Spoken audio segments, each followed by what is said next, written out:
राज्य सरकार प्रस्तावित जंत्रीમાં ભાવ વધારા સામે વિરોધનો સૂર યથાવત છે। ક્રેડાઈ બાદ હવે રાજકોટ બિલ્ડર એસોસિએશન પણ લડી લેવાના મૂડમાં છે। રાજકોટ બિલ્ડર એસોસિએશન અને તેની સાથે જોડાયેલા અન્ય એસોસિએશનના હોદ્દેદારો અને સભ્યોએ વિશાળ મૌન રેલી યોજી અને જંત્રીમાં સૂચિત ભાવ વધારાનો વિરોધ નોંધાવ્યો। બહુમાળી ભવન ચોકથી કલેક્ટર કચેરી સુધી મૌન રેલી યોજવામાં આવી, જેમાં 10,000થી વધુ લોકો જોડાયા હતા। રેલી બાદ કલેક્ટરને આવેદનપત્ર પાઠવવામાં આવ્યું, જેમાં અલગ અલગ 17 મુદ્દાઓને ટાંકવામાં આવ્યા। सरकारे नवी जंत्रीमां सूचवेलो भाव वधारो बांधकाम उद्योग माटे मरणोत्तर समान होवानी रजूआत करवामां आवी छे, तो कलेक्टरे पण कमिटीने मळनार तमाम वाधा अरजीओ सरकार सुधी पहोंचाडवामां आवशे तेवी बाहेधरी आपी हती।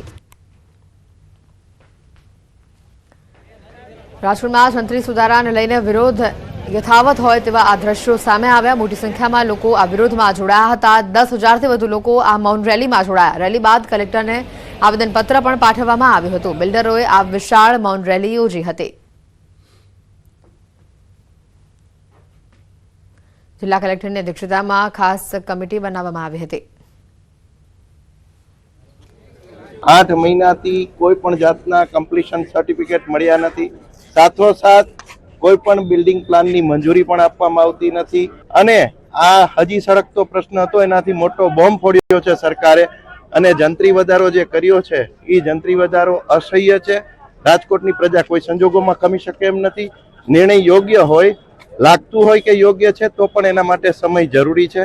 5 થી 7 વર્ષનો સમય આપવો બિલ્ડરોને વિકાસ માટે જરૂરી છે। આટલા વર્ષોથી ચાલતી આ સમસ્યાને આવી રીતનો મોટો એટેક આપે એ ઘણું ગેરબંધારણીય છે। બસ જે પ્રકારે સરકારે જંત્રીમાં દરમાં વધારો કર્યો છે એ દરની અંદર જે સમય એક તો પહેલા આપે તો સમજીને લોકો પોતાની રજૂઆત વ્યવસ્થિત કરી શકે અને જે કાંઈ આના માટે તજજ્ઞો છે એનો અભિપ્રાય, પબ્લિકનો અભિપ્રાય એ જોયા પછી સરકાર એમાં નિર્ણય લે, સમાજલક્ષી નિર્ણય લે એવી સરકારશ્રીને વિનંતી છે। અત્યાર સુધી રાજકોટમાં લગભગ 150 જેટલા વાંધાઓ આવ્યા છે અને એની ઊંડાણપૂર્વક તપાસ કરવામાં આવી રહી છે। લોકોની માંગને જોતા હવે ઓફલાઈન વાંધા સ્વીકારવાનું પણ ચાલુ કરી દેવામાં આવ્યું છે। તાલુકા મામલતદારશ્રીની કચેરી, ડેપ્યુટી કલેક્ટરશ્રીની કચેરી અને કલેક્ટર કચેરીમાં આ વાંધાઓ રજૂ કરી શકાય છે અને ઓનલાઈન પણ વ્યવસ્થા ચાલુ છે। એ દિશામાં કલેક્ટર લેવલની એક કમિટી બનાવવામાં આવેલી છે, જે આ બધા જે ફરિયાદો છે એનું અભ્યાસ કરી સરકારમાં પોતાની ભલામણ કરશે। જંત્રીના ભાવ વધારાથી જ રોષ વ્યાપ્યો છે। વડોદરા, રાજકોટ અને અમદાવાદથી અલગ અલગ દ્રશ્યો બતાવી રહ્યા છે। બિલ્ડર એસોસિએશનમાં વિરોધ છે। બિલ્ડરોએ મોટી સંખ્યામાં વિશાળ રેલી યોજી હતી અને સાથે જ કલેક્ટરને આવેદનપત્ર પણ પાઠવ્યું હતું અને તાત્કાલિક ધોરણે નિયમોમાં ફેરફાર કરવામાં આવે તેવી તેઓએ માંગ કરી છે। જિલ્લા કલેક્ટરની અધ્યક્ષતામાં ખાસ કમિટી પણ બનાવવામાં આવી હોવાની વિગતો સામે આવી રહી છે અને જે તેમાં વાંધા અરજીઓ છે તે સરકાર સુધી પહોંચાડવામાં આવશે।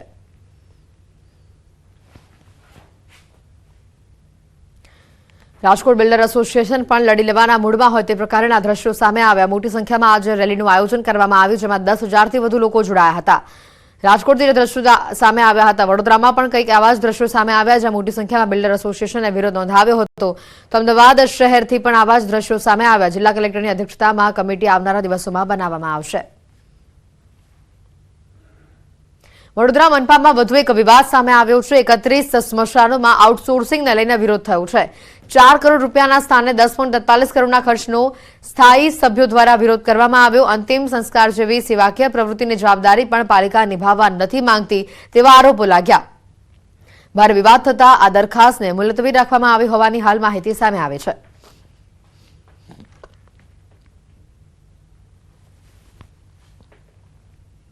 સુરતના પલસાણામાં એટીએમમાં ચોરીનો નિષ્ફળ પ્રયાસ સામે આવ્યો છે। બેંક ઓફ બરોડાની પલસાણા બ્રાન્ચમાં ચોરીનો નિષ્ફળ પ્રયાસ સામે આવ્યો। અજાણ્યા સમયે એટીએમ મશીનમાં ચોરીના ઈરાદે તોડફોડ કરી સાયરનનો વાયર તોડીને ચોરી કરવાનો પ્રયાસ કર્યો હતો। ચોરીના પ્રયાસની આ ઘટના બેંકના સીસીટીવી કેમેરામાં કેદ થઈ છે। પલસાણા પોલીસે સીસીટીવીના આધારે સમગ્ર મામલે તપાસ હાથ ધરી છે।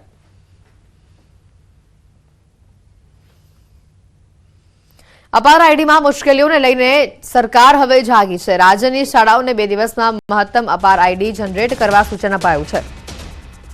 અમદાવાદ ગ્રામ્યના 16 સેન્ટર પર 2 દિવસ માટે કેમ્પ શરૂ કરાયા છે।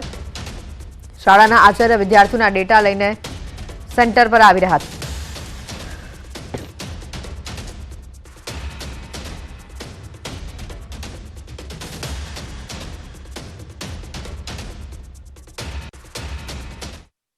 16 સેન્ટરો તૈયાર કરવામાં આવ્યા છે, જ્યાં તમામ શાળાઓના આચાર્યો વિદ્યાર્થીઓની યાદી સાથે ત્યાં ઉપસ્થિત રહેશે, તેમજ ત્યાં જે તે સેન્ટર નક્કી કરેલા સેન્ટરો ઉપર અમારા તાલુકાના MIS તેમજ CRC BRC મિત્રો દ્વારા એમનું નિરાકરણ કરવામાં આવશે કે જ્યાં નામ સુધારો કરવાનો છે કે જે શાળા કક્ષાએ મૂંઝવણ આવે છે એમનું આજના દિને અહીંયા સોર્ટ આઉટ કરી અને અપાર આઈડીમાં વધારે કાર્ય કરી શકીએ એ માટેનો પૂરતો પ્રયાસ કરીએ છીએ. અપાર આઈડી બનાવવાના મામલામાં પારાવાર મુશ્કેલીઓ સામે આવતા આખરે સરકાર જાગી છે અને રાજ્યની અલગ અલગ શાળાઓમાં કેમ્પ કરી અને અપાર આઈડી જે છે તે જનરેટ કરવાની સૂચનાઓ આપવામાં આવી છે અને તેને લઈને અમદાવાદ ગ્રામ્યના 16 જેટલા સેન્ટર પર અપાર માટેના 2 દિવસના કેમ્પ જે છે તે શરૂ કરવામાં આવ્યા છે.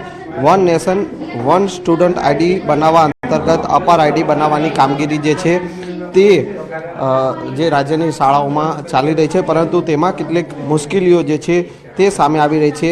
શાળાઓમાં GR અને આધાર કાર્ડમાં જે ભૂલો હોવાના કારણે અપાર આઈડી જે છે તે જનરેટ થઈ શકતા નથી.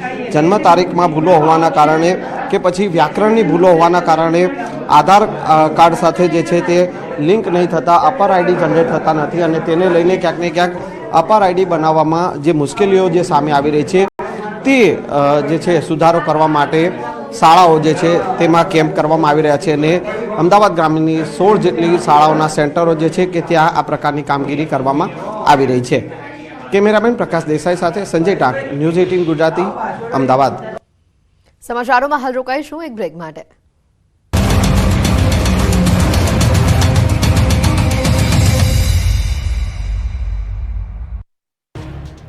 હવામાન નિષ્ણાંત અંબાલાલ પટેલે રાજ્યમાં ગાત્રો થીજવતી ઠંડી પડવાની આગાહી કરી છે. અંબાલાલ પટેલના અનુમાન પ્રમાણે આગામી 72 કલાકમાં કાતિલ ઠંડી પડી શકે છે. ઉત્તર ગુજરાતના મહેસાણા, બનાસકાંઠા, સાબરકાંઠા સહિતના વિસ્તારોમાં કાતિલ ઠંડી પડવાની શક્યતા વ્યક્ત કરાઈ છે. અંબાલાલ પટેલની આગાહી પ્રમાણે 23 ડિસેમ્બર બાદ રાજ્યમાં હાડ થીજવતી ઠંડીની શરૂઆત થશે. જોકે 16 થી 22 ડિસેમ્બર વચ્ચે ઠંડીનું જોર ઘટશે. રાજ્યમાં વાદળછાયું વાતાવરણ સર્જાશે તો દક્ષિણ ગુજરાત અને સૌરાષ્ટ્રના કેટલાક વિસ્તારોમાં ગરમીનો અનુભવ થશે અને ગરમીનો પારો 31 ડિગ્રી સુધી પહોંચી શકે છે. જ્યારે ડિસેમ્બરના અંતમાં કમોસમી વરસાદની અંબાલાલ પટેલે આગાહી કરી છે. જોકે જાન્યુઆરીમાં ફરી કાતિલ ઠંડીનો ગુજરાતવાસીઓને અનુભવ થઈ શકે છે. રાજ્યમાં છેલ્લા ઘણા સમયથી ગુનાખોરીની ઘટનાઓ વધી રહી છે, ત્યારે ગુજરાત પોલીસ પણ એક્શનમાં આવી છે. અમદાવાદ, સુરત, રાજકોટ, બનાસકાંઠામાં પોલીસે આરોપીઓના સરઘસ કાઢ્યા. બનાસકાંઠાના દાંતીવાડામાં સામૂહિક દુષ્કર્મના આરોપીઓની પોલીસે જાહેરમાં સરભરા કરી.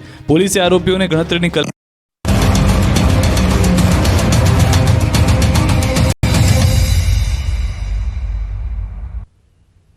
બ્રેક બાદ આપનું સ્વાગત છે.